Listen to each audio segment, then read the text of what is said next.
அனைவருக்கும் வணக்கம். கதை நேரத்தில் மீண்டும் உங்களை சந்திப்பதில் மகிழ்ச்சி. இன்று நான் சொல்லப்போகும் நீங்கள் கேட்கப் போகும் கதை பாண்டிமாதேவி. எழுதியவர் திரு நா. பார்த்தசாரதி அவர்கள். அத்தியாயம் 20. கோட்டையில் நடந்த கூட்டம். நாராயணன் சேந்தன் கேட்ட கேள்வியை செவியுற்றதும் தளபதி வல்லாளத்தேவன் திகைத்து போனான். என்ன கேட்டாய்? மீண்டும் சந்தேகத்தோடு வினவினான் தளபதி. ஒன்றுமில்லை, நேற்று இரவோடு இரவாக யாரிடமும் சொல்லிக் கொள்ளாமல் நீங்களாகவே படகை செலுத்திக் கொண்டு அவ்வளவு அவசரமாக ஓடி வந்தீர்களே, வந்த காரியத்தை செய்தாயிற்றா இல்லையா என்றுதான் கேட்டேன். தளபதி சேந்தனை சந்தேகத்தோடு பார்த்தான். அந்த குட்டையன் தன்னை வெற்றி கொண்டு விட்டது போல் எண்ணி சிரித்த சிரிப்பு தளபதி வல்லாளத்தேவனின் உள்ளத்தில் எரிச்சலை உண்டாக்கியது. எனக்கு அங்க உறக்கம் வரவில்லை. படகு துறைக்கு வந்து பார்த்தேன். படகு தயாரா இருந்தது. எடுத்துக்கொண்டு புறப்பட்டு விட்டேன். அவ்வளவுதான். நான் அங்கிருந்து புறப்பட்டதுக்கு வேற எந்த முக்கியமோ அவசரமோ இல்லை என்றான் தளபதி. நாராயணன் சேந்தன் இதை கேட்டு நமட்டு சிரிப்பு சிரித்தான். தளபதி, கொல்லர் தெருவிலேயே ஊசி விற்க நினைக்கிறீர்களே நீங்கள்? ஆபத்துதவி படைகளை கோட்டைக்கு அனுப்ப வேண்டும் என்பதற்காக நீங்கள் இங்கு வந்ததும் எனக்கு தெரியும். இப்போது அனுப்பிவிட்டுதான் இங்கே நிற்கிறீர்கள் என்பதும் எனக்கு தெரியும். தளபதி ஆத்திரத்தோடு சேந்தனை உற்று பார்த்தான். நாஞ்சில் நாட்டு வேளாள பெருமக்கள் விதை நெல்லை சேர்த்து வைக்கும் நெற்குதிர் போன்ற உருவத்தையுடைய சேந்தனை கோபம் தீர உதைத்துவிட வேண்டும் போல் கை கால் துருத்துருத்தது தளபதிக்கு. இடையாற்றுமங்கலம் நம்பியை போன்று ஒரு மாபெரும் ராஜதந்திரிக்கு ஒற்றனாக வேலை செய்ய இவன் முற்றிலும் தகுதியானவன்தான். அவனுடைய திறமையான அரசியல் நிர்வாகத்தின் வெற்றியில் சரிபாதி இந்த ஒற்றனுக்குரியது என்று தன் மனதில் எண்ணி வியந்து கொண்டான். அவன் அந்த அதிகாலையில் தன்னை தேடிக்கொண்டு எதற்காக அங்கு வந்தான்? தான் அங்கிருப்பதை அவன் எப்படி தெரிந்து கொண்டான்? ஆபத்துதவி படைகளை அனுப்புவதற்காகத்தான் அங்கே வந்திருக்கும் நோக்கத்தை அவன் எப்படி புள்ளி பிசகாமல் அனுமானிக்க முடிந்தது என்று பலவிதமாக எண்ணி மனம் குழம்பினான் தளபதி வல்லாளத்தேவன். தென்திசை பெரும்படையின் மகா சேனாதிபதியும் இளமை பருவத்திலேயே பல போர்களில் வெற்றி வாகை சூடியவரும் சூழ்ச்சி திறன் மிக்கவருமாகிய தங்களையும் கூற்றத்தலைவர் கூட்டத்துக்கு அழைத்து வர சொல்லி மகாமண்டலேஸ்வரர் அடியேனுக்கு கட்டளையிட்டிருக்கிறார். அதை நிறைவேற்றவே இங்கு வந்தேன். நாராயணன் சேந்தன் இதை கூறிய போது அவன் சாதாரணமாக வினயத்தோடுதான் அப்படி பேசுகிறானா அல்லது தன்னை குத்தலாக கேலி செய்கிறானா என்று தளபதிக்கு சந்தேகமாக இருந்தது. அந்த சந்தேகத்தை மனதுக்குள் அடக்கிக் கொண்டு, சேந்தா, நீ என்ன அழைச்சின் போக வந்திருக்கிறதும் அதுக்காக மகாமண்டலேஸ்வரர் உன்னை என்கிட்ட அனுப்பியதும் வேடிக்கையாலேயா இருக்கிறது? கூப்பிட்டாலும் கூப்பிடாவிட்டாலும் வழக்கமா கூட்டத்துக்கு வர வேண்டியவன் தானே நானு என்று சிரித்து கொண்டே கேட்டான். அப்படி இல்லை. நேற்று முன்றிரவு திடீரென்று அங்கிருந்து யாரிடமும் சொல்லிக் கொள்ளாமல் புறப்பட்டு விட்டதால் கூட்டத்திற்கு வருவீர்களோ மாட்டீர்களோ என்று அவருக்கு சந்தேகம். சில நாட்களாக மகாமண்டலேஸ்வரருடைய சந்தேகத்துக்கு யாரும் எதுவும் தப்ப முடிவதில்லை போலிருக்கிறதே. வேண்டுமென்றே சேந்தனின் வாயை கிண்டுவதற்காகத்தான் அவன் இவ்வாறு கூறினான். ஆனால் தளபதியின் பேச்சை விழிப்போடு கூர்ந்து கவனித்துக் கொண்டிருந்த சேந்தன் சுட சுட பதில் சொன்னான். ஆமா, இப்பெல்லாம் தென்பாண்டி நாட்டு அரசாட்சிய தங்க பலத்தினால மட்டுமே காப்பதாக எண்ணிக்கொண்டு மகாமண்டலேஸ்வரர் மேலேயே சிலர் சந்தேகப்படுகிறார்களாமே. சேந்தன் தன்னைத்தான் குத்தி காட்டுகிறான் என்று தளபதிக்கு புரிந்துவிட்டது. ஆனாலும் அதை புரிந்து கொள்ளாதது போல் வேண்டுமென்றே அவன் சிரித்து மழுப்பினான். அதன்பின் அவர்கள் இருவரும் அதிகம் பேசிக்கொள்ளவில்லை. தளபதி வல்லாளத்தேவன் நீராடி காலை கடன்களை முடித்துக்கொண்டு வருகிறவரை சேந்தன் காத்திருக்க வேண்டியதாயிற்று.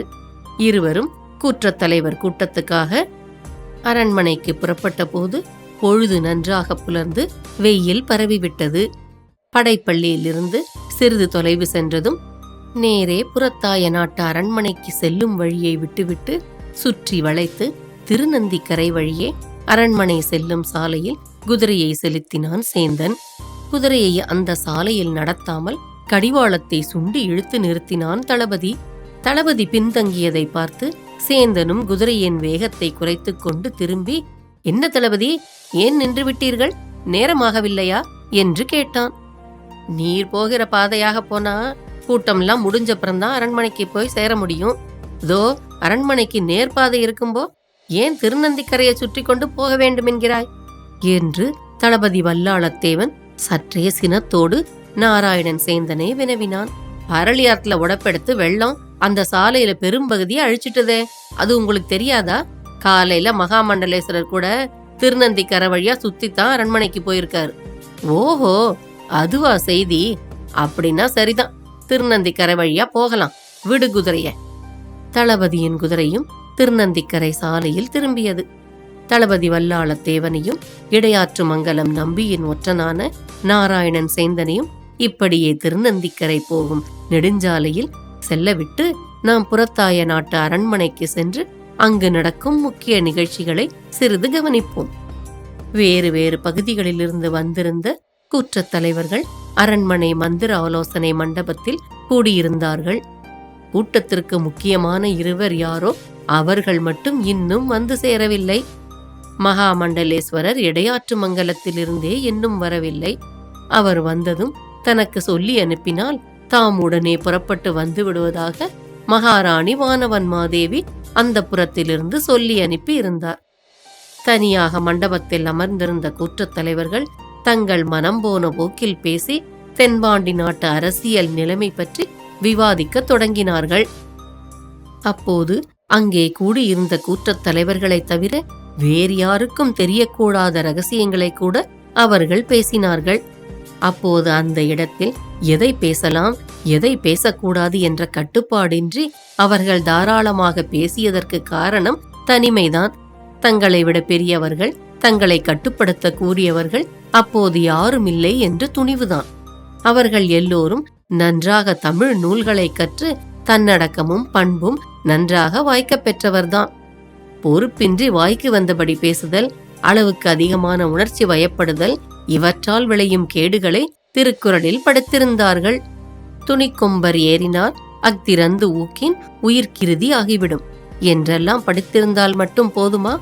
மந்திர ஆலோசனை மண்டபத்தின் அரங்கத்தை சுற்றி கட்டியிருந்த பட்டு திரைச்சீலைக்கு பின்னால் மறைந்து நின்று செவிப்புலனின் உணர்வை கூர்மையாக்கிக் கொண்டு ஒன்று விடாமல் ஒட்டு கேட்டுக் கொண்டிருக்கும் ஒரு மனித உருவத்தை பார்த்திருந்தால் அவர்கள் அப்படி பேசியிருக்க மாட்டார்கள். இந்த தென்பாண்டி நாட்டுக்கு ஒரு பொல்லாத சோதன காலம். தேசத்தோட பெரிய பெரிய அரசியல் பொறுப்புகள் தாயிழந்த பிள்ளைகளை போல ஆயிட்டுது. எவனோ ஊர் பெயர் தெரியாத ஒருத்தன் மகாராணியார வேலெறிஞ்சு கொல்ல துணிஞ்சிட்டான்னா நம்மோட வீரத்துக்கு எவ்வளவு பெரிய அவமானம் என்றார் தோவாழை குற்றத்து நன்கணிநாதர். மகாமண்டலேஸ்வரர் இடையாற்று மங்கலம் நம்பி தீவை விட்டு அந்தப்புறம் இந்தப்புறம் அசையாம நாட்டு நிலைய பத்தி கவலையே இல்லாம உட்கார்ந்துருக்கார். தென் திசை படைகளும் படைத்தலைவர்களும் வேலை தவறாம உடல் கொழுக்க தின்னுட்டு பொழுது போகாம படப்பள்ளியில தாயமும் சதுரங்கம் விளையாடிட்டு இருக்காங்களாம். இப்படி இருந்தா நாடு எப்படி உருப்படும் என்ற ஆத்திரத்தோடு சொல் மாறி பொழிந்தார் பாகோட்டு குற்றத்து பரிமேலு வந்த பெருமாள். அது சரி ஐயா, தளபதின்னு ஒருவர் மகாசேனாதிபதி பட்டம் கட்டிக்கிட்டு உட்கார்ந்துருக்காரு, அவருக்கு கண்ணவஞ்சு போயிட்டுதா? அரச குடும்பத்தாருக்கு பயங்கரமான ஆபத்து ஏற்படுற சூழ்நிலை தெரிஞ்சும் ஆபத்துதவி படைங்களை அனுப்பாம இருக்கலாமா? இப்படிப்பட்ட சமயங்கள்ல கூட உதவி செய்ய முடியாம அவங்க எதுக்காகத்தான் இருக்காங்க என்று பொன்மானை கூற்றத்து கடற்கால் மாறனார் தம்முடைய மனக்கொதிப்பு புலப்படும்படி பேசினார். காணாம போன குமார சக்கரவர்த்தியை தேடுவதற்கே இதுவரை மகாமண்டலேஸ்வரோ தளபதியோ ஏதாவது முயற்சி செஞ்சிருக்காங்களா? ஒரு புள்ளவங்களே இப்படி இருந்தா நாமெல்லாம் என்ன செய்ய முடியும்? இளவரசர் ராஜசிம்ம பாண்டியர் கடல் கடந்து ஈழ நாட்டுல மறைஞ்சு வசிப்பதா சொல்லிக்கிறாங்க. இன்னும் சிலர் இளவரசர் பகைவர்களுக்கு பயந்து தென்பாண்டி நாட்டு எல்லைக்குள்ளேயே மறைஞ்சு வசிக்கிறார்னு சொல்றாங்க. எது உண்மைன்னு நமக்கு தெரியல.